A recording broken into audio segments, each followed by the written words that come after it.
Assalamualaikum warahmatullahi wabarakatuh. Waalaikumsalam warahmatullahi wabarakatuh. Kami dari Sekolah SMA Negeri 3 Kabupaten Tebo, Provinsi Jambi. Kami akan memaparkan jenis-jenis ketenagakerjaan. Sebelum itu, kami akan memperkenalkan diri. Perkenalkan, nama saya Nadia Yulia dan teman saya, Nama saya Rizky Duliani. saya Maria Tulisania. Kami dari SMA 3 kelas 11 IPA 1. Jenis-jenis ketenagakerjaan terdiri menjadi dua jenis, tenaga kerja jasmani dan tenaga kerja rohani. Tenaga kerja jasmani berdasarkan kualitas kemampuan tenaga kerja terdidik. Tenaga kerja terdidik memperoleh kemampuan maupun keahlian pendidikan dan pengajaran secara formal, yaitu melalui universitas. Tenaga kerja terlatih. Tenaga kerja terlatih merupakan tenaga kerja yang memperoleh keahliannya umumnya melalui pendidikan non formal seperti pelatihan keterampilan, kursus, dan sebagainya.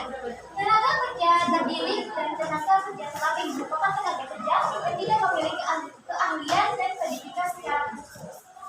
Berdasarkan fungsi pokok dalam perusahaan, tenaga kerja bagian produksi adalah tenaga kerja yang mempekerjakan, yang membuat produk atau barang-barang yang akan dipasarkan. Tenaga kerja bagian pemasaran adalah tenaga kerja yang bekerja pada bagian marketing atau pemasaran. Setelah itu tenaga kerja bagian umum dan administrasi. Tenaga kerja bagian umum dan administrasi adalah tenaga kerja yang bekerja dalam proses pengumpulan menyurat dan kepentingan lainnya di luar kepentingan pemasaran dan kepentingan produksi. Selanjutnya berdasarkan hubungan dengan proses produksi. Tenaga kerja langsung. Tenaga kerja langsung adalah tenaga kerja yang bekerja langsung dalam proses pembuatan produksi.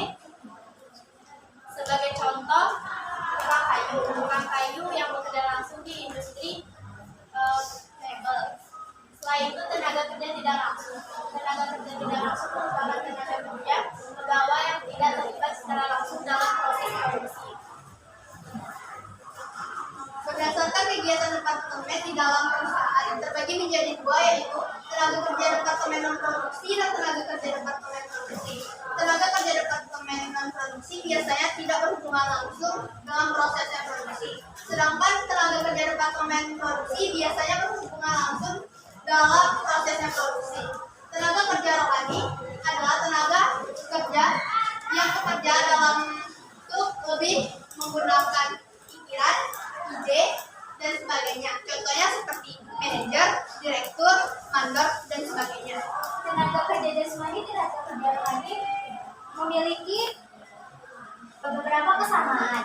Namun, tenaga kerja jasmani itu melalui tenaga fisik, sedangkan tenaga kerja rohani itu melalui proses pemikiran, gagasan, ide, dan sebagainya.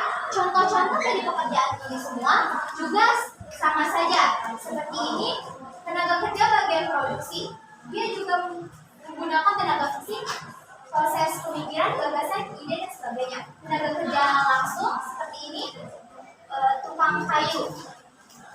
Tenaga kerja bagian pemasaran ini, tenaga kerja tidak langsung, tenaga kerja bagian umum, dan tenaga kerja departemen non produksi.